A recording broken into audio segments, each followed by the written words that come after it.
और देखिए मृत्यु वृद्धावस्था में होती है, क्या बोलना पड़ेगा, रोग के कारण होती है। और कई बार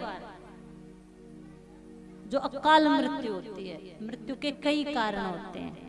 अब ध्यान से सुनिएगा, आपके घरों में आपके पितरों की आत्मा निवास करती है, उसको आप कैसे देखें, कैसे समझे, कैसे जाने। देखिए, अगर तुम्हारे शरीर में जितनी हिम्मत है उतना ही वजन तुम उठा सकते हो। अगर तुम्हारे शरीर में 5 किलो वजन उठाने की हिम्मत है और तुम्हें 10 किलो वजन दे दिया जाए तो क्या तुम उठाओगे? नहीं उठा सकते ना। इसलिए तुम संसार में रहकर केवल तन को ही देखते हो। तुम्हारी आंखें जो देखती है उसी को सत्य मान लेती हैं। कोई सुंदर सा युवक या युवती को देखते हो तो तुम कहते हो ये सुंदर है, क्या बोलना पड़ेगा, सुंदर है। लेकिन वास्तविक सुंदर इंसान के कर्म होते हैं। अब देखने मात्र से सुंदर, सूरत के सुंदर होने से कोई सुंदर नहीं होता। क्यों? क्योंकि तुम तन को ही देख सकते हो। तुमने इतना ही जाना है, पैदा हो गए, ध्यान से सुनना, पढ़े लिखे, शादी हो गए, बच्चे हो गए, तुमने तन को ही छूना सीखा है, तुमने तन को ही जाना है, तुमने पेट को ही भरना जाना। क्यों? स्वाभाविक है, तुम संसार के व्यक्ति हो।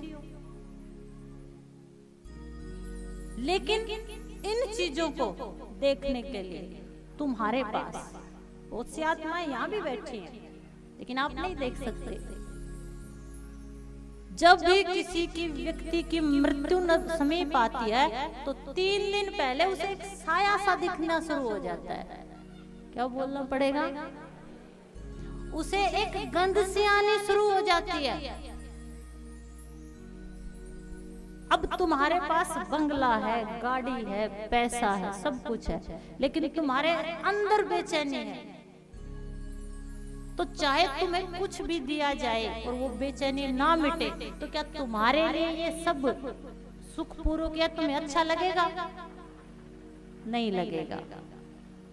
इसलिए इन सब चीजों को देखने के लिए आपको ज्यादा से ज्यादा एकांत में बैठना पड़ेगा, अकेले रहना पड़ेगा, क्या बोलना पड़ेगा, चुपचाप बाहर की आवाजों को बंद करके अंदर की आवाज को सुनना होगा। ये जो ताली की आवाज है ये भी अंदर है, ये जो मंदिर की घंटी की आवाज है ये भी अंदर है। उसके लिए आपको अंदर बैठना होगा, अपने अंदर जाना होगा और अपने अंदर आपको केवल गौ माता जो साक्षात भगवान है उसकी सेवा और भगवान का नाम और आपके घर की जो जिम्मेवारियां हैं। अब ये मत कहना पति शराब पीता है तो मैं क्या, उसे पीने दे, उसका काम, तू तेरा काम कर। सास बुरी है ये उसका काम, अगर तू भी उसके साथ बुरी हो गई तो तेरे और उसके अंदर कोई फर्क नहीं। तुझे अच्छा बनना है, किसी सास के लिए नहीं, किसी पति के लिए नहीं, किसी संसार को दिखाने के लिए नहीं, परमात्मा को दिखाने के लिए। और परमात्मा तेरे अंदर है। किसके अंदर?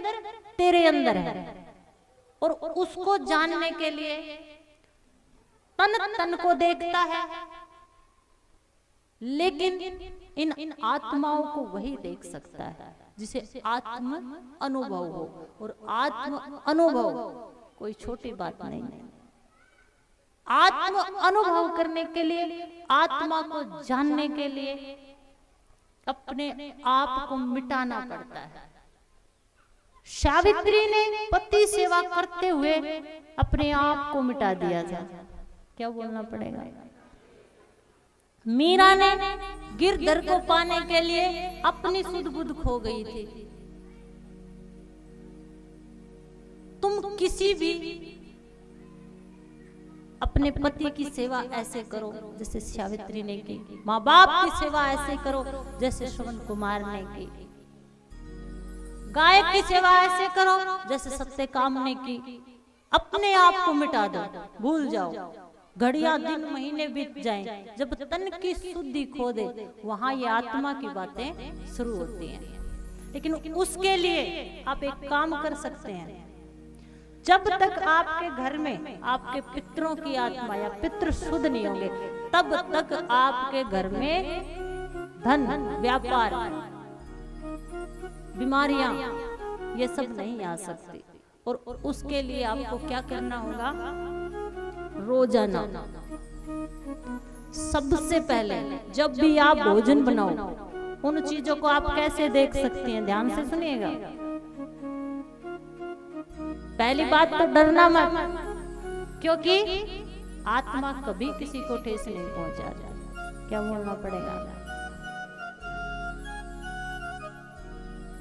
सबसे पहले जितना हो सके आज से ही, अगर आप चाहते हो आपके घर में हर खुशी आए, आपके घर में धन हो, आपके घर में बीमारी ना हो, सबसे पहले रोजाना जब घर के सदस्य सो जाएं, सभी सदस्य सो जाएं, तो गौ माता का गौमूत्र लेकर पूरे घर में छिड़क के सोना है। क्या बोलना पड़ेगा?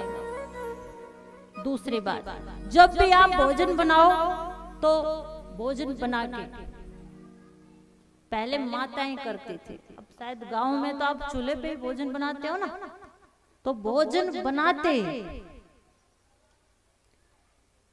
वही थोड़ी सी अग्नि लेकर पहली रोटी उसमें से थोड़ा सी बाटी, उस पर मीठा और घी डालकर वही भोग लगाना। ये सूक्ष्म रूप में जो विराजमान आपके घर के पितर हैं, ये उनको मिलेगा, क्योंकि सूक्ष्म रूप में तो आप उनको सूक्ष्म चीजें ही दे सकते हैं। उसके बाद आपको 1 या 2 रोटी गाय माँ को देनी होगी। चौथा कर्म, गाय माँ के गोबर का उपला लेकर उस पर घी और चावल डालकर डेली अपने घर में उसको रखना होगा। 5वीं बात, अपने जीवन में किसी की निंदा मत करो, वेस्ट मत बोलो, किसी का बुरा मत सोचो, अपने काम से काम रखो, तुम सबका अच्छा करो और एकांत में बैठकर अपने बारे में सोचो। फिर आपको अनुभव होगा कि कोई आपके साथ चलता है। फिर आपको आसपास एक गंध आनी शुरू होगी। फिर आपको एहसास होगा कि आप अकेले नहीं हो और घर के वो पितर आपको सौपन में आकर पहले से ही बता देगा। क्या बोलना पड़ेगा? ये सब आप कर सकते हो, अपनों से आप जुड़ सकते हो। देखिए, मृत्यु सत्य है, लेकिन कभी कभी किसी का इतना प्यारा चला जाता है कि उसके बगैर जिया नहीं जा सकता। लेकिन आप उसको हर घड़ी हर पल याद करिए, उसी की याद में रहिए, उसकी वो बातें जो थी हर घड़ी हर पल उन्हें याद करते रहिए, उसी के एहसास में जिए। उसको जो पसंद था घर में खाना पीना वही सब करिए, मन में एक विश्वास करिए कि वो यही है, वो आपको छोड़ के नहीं गया है। और मैं दावे से कह सकती हूँ कि आपका मन और आपकी आत्मा उसे आपसे कभी भी जुदा नहीं करेगी। लेकिन उसको बांधिए मत, उसको स्वतंत्र करिए, उसके लिए रोइए मत। मुश्किल होगा, मुश्किल होगा, लेकिन अपने आप को संभालिए। उन 13 दिनों में उसकी आत्मा, गरुड़ पुराण भी कहता है कि उसकी आत्मा यही कहीं होती है। बस आप उससे प्रार्थना करिए कि मैं केवल और केवल आपकी मुक्ति चाहता हूँ, आप मुक्त हो जाएं, आप हर बंधन से मुक्त हो जाएं। और जीव का, व्यक्ति का स्वभाव है कि आप किसी को बांधोगे तो वो आपको छोड़ के चला जाएगा, और आप उसकी स्वतंत्रता और उसकी खुशी चाहोगे तो वो कभी भी आपको छोड़कर नहीं जाएगा। वही करिए जो वो चाहता था, वही करिए। किसी का बेटा, किसी का पति, किसी का पुत्र, समय लगेगा लेकिन करते रहिए। 40 दिन तक या 90 दिन तक आपको करना होगा, केवल उसी की याद में। और याद तो उसी की रहती है वो जाता है तो। लेकिन 1-2 दिन 4-5 दिन संसार की बातों में आगे आप छोड़ देते हो, कंटिन्यू करते रहिए फिर, क्योंकि ये भाव की दुनिया, ये एहसासों की दुनिया, ये आत्मा की दुनिया है। उसके लिए पहले आपको इतना मजबूत होना पड़ेगा कि आप इन सब चीजों को देख सको।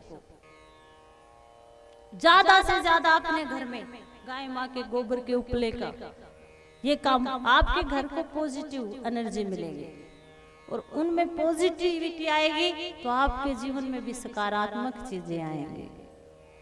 देख सकते हो, इतनी कोई बड़ी बात नहीं, लेकिन उन सब को देखने के लिए पहले आपको मजबूत होना पड़ेगा। आहार बदलना होगा, अपने विचार बदलने होंगे, अपने आप को बदलना होगा। देखिए, सूक्ष्म शरीर तब तक सूक्ष्म रूप में रहता है जब तक उसको दूसरा शरीर नहीं मिल जाता।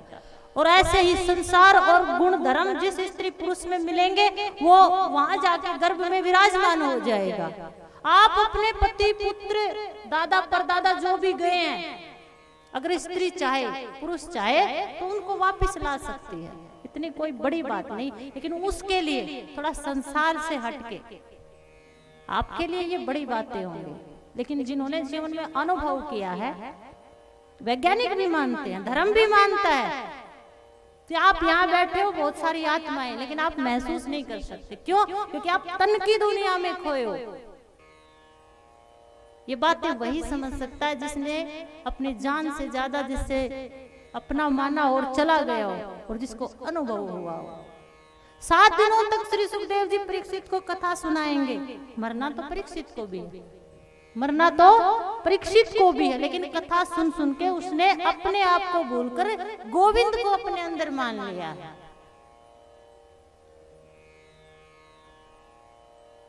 बोलना पड़ेगा।